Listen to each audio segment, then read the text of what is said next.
2030 के दशक में आर्थिक शक्ति का एकीकरण केवल गिल्डेड एज या तेल के क्षेत्र में सेवन सिस्टर्स के युग का दोहराव नहीं है। ये कंप्यूटेशन की फिजिक्स और पावर लॉ के गणित द्वारा निर्धारित एक संरचनात्मक अनिवार्यता है। ये समझने के लिए कि धन इतनी तीव्र गति से क्यों केंद्रित हुआ है, हमें सबसे पहले पारंपरिक उद्योग की लीनियर स्केलिंग और एल्गोरिदम युग की एक्सपोनेंशियल स्केलिंग के बीच के अंतर को देखना होगा। 20वीं सदी में ऑटोमोटिव सेक्टर इंडस्ट्रियल कैपिटलिज्म का उत्कृष्ट मॉडल था। अपने चरम पर वैश्विक बाजार दर्जनों बड़े खिलाड़ियों के बीच बटा हुआ था, जैसे फोर्ड, टोयोटा, वॉक्सवैगन, स्टेलेंटिस और अन्य। हालांकि ये फर्में बहुत बड़ी थीं, लेकिन वे डिसइकोनॉमीज ऑफ स्केल के अधीन थीं। जैसे जैसे कार निर्माता बढ़ता गया, वैश्विक सप्लाई चेन, फिजिकल फैक्ट्रियों और हजारों मानव श्रमिकों के प्रबंधन की जटिलता ने रिटर्न्स को कम कर दिया। यदि कोई कंपनी 25% मार्केट शेयर तक पहुंच जाती तो उसके अपने आकार का ब्यूरोक्रेटिक फ्रिक्शन अक्सर एक अधिक फुर्तीले प्रतियोगी को जगह बनाने का मौका दे देता था।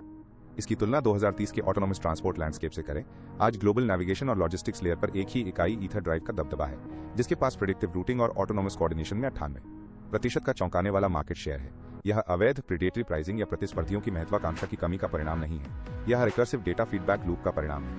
ईथर ड्राइव वाहन द्वारा तय किया गया हर मील ऐसा डेटा उत्पन्न करता है जो नेटवर्क के हर दूसरे वाहन की सेफ्टी और एफिशिएंसी को बेहतर बनाता है। केवल 1% डेटा के साथ बाजार में प्रवेश करने वाला कोई प्रतियोगी केवल एक समान सर्विस की पेशकश नहीं कर सकता, वे मौलिक रूप से अधिक खतरनाक और कम कुशल सर्विस की पेशकश करते हैं। कॉग्निटिव इकोनॉमी में यूटिलिटी स्केल का एक फंक्शन है फ्रिक्शनलेस पावर लॉ का मैथमेटिक्स। पारंपरिक इकोनॉमिक मॉडल्स काफी हद तक गॉसियन डिस्ट्रीब्यूशन यानी बेल कर्व पर बने हैं, जहां ज्यादातर फर्म्स प्रोडक्टिविटी और प्रॉफिट के एक औसत लेवल के आसपास सिमटी रहती हैं। हालांकि 2030 की इकोनॉमी पावर लॉ डिस्ट्रीब्यूशन या पैरेटो प्रिंसिपल के एकदम एडवांस वर्जन से गवर्न होती है। एक फ्रिक्शनलेस डिजिटल एनवायरनमेंट में विनर टेक्स ऑल इफेक्ट ये सुनिश्चित करता है कि टॉप 0.1% फर्म्स कुल सेक्टर की वैल्यू का लगभग 90% हिस्सा हासिल कर लेती हैं। ये phenomenon zero marginal cost of application की वजह से होता है। एक बार जब कोई फाउंडेशनल मॉडल ट्रेन हो जाता है तो उसे 1 बिलियन में यूजर तक पहुंचाने की कॉस्ट लगभग उतनी ही होती है जितनी की पहले यूजर तक पहुंचाने की।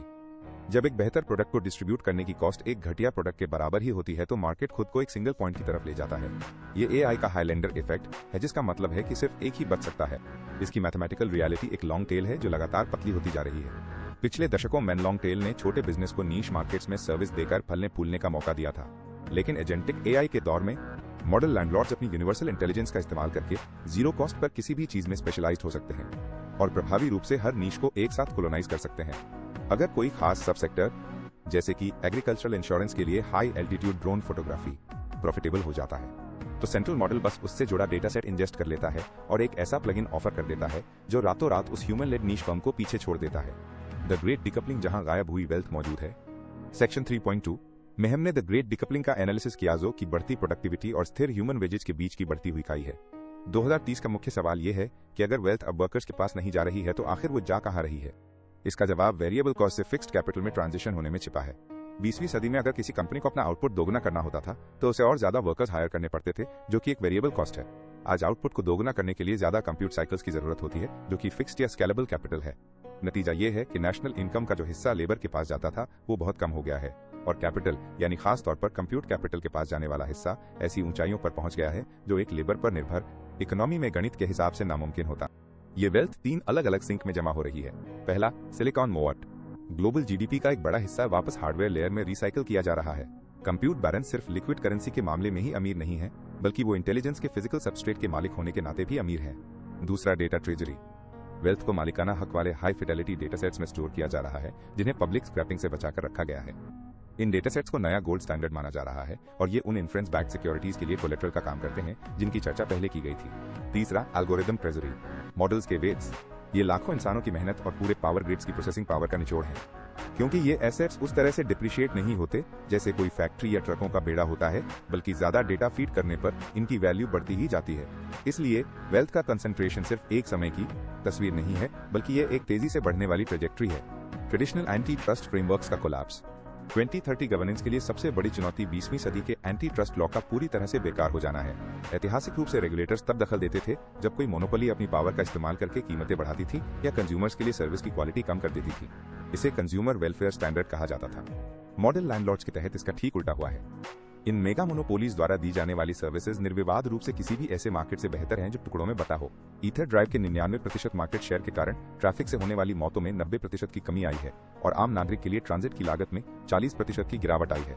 कंज्यूमर वेलफेयर स्टैंडर्ड के हिसाब से देखें तो इसमें कोई नुकसान नहीं है, हालांकि सिस्टमिक नुकसान इकोनॉमिक फ्लाईव्हील के कैप्चर में है।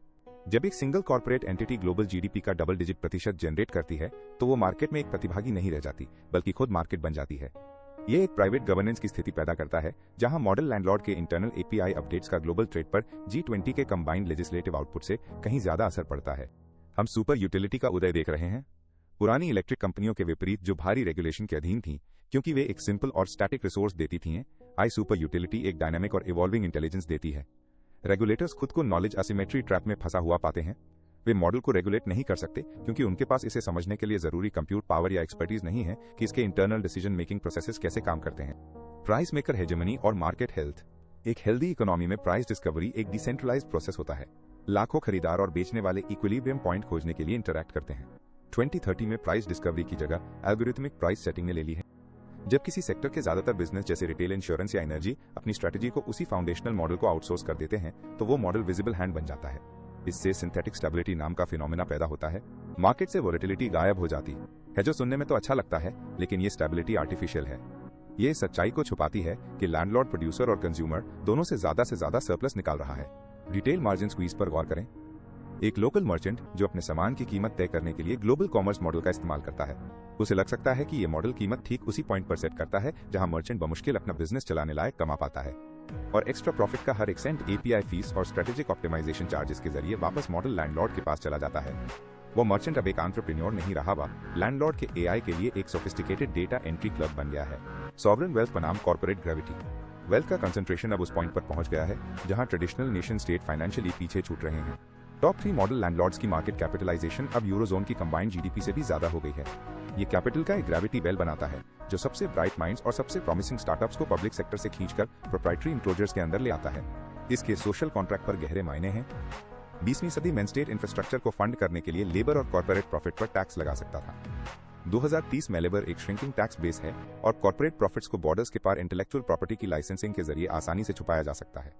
मॉडल लैंडलॉर्ड किसी खास कंट्री में प्रॉफिट नहीं कमाता, वह डिजिटल ईथर में रेंट कलेक्ट करता है जो ट्रेडिशनल जुरिस्डिक्शंस के बाहर मौजूद है। इसका नतीजा एक बाइफिकेटेड ग्लोबल इकोनॉमी है।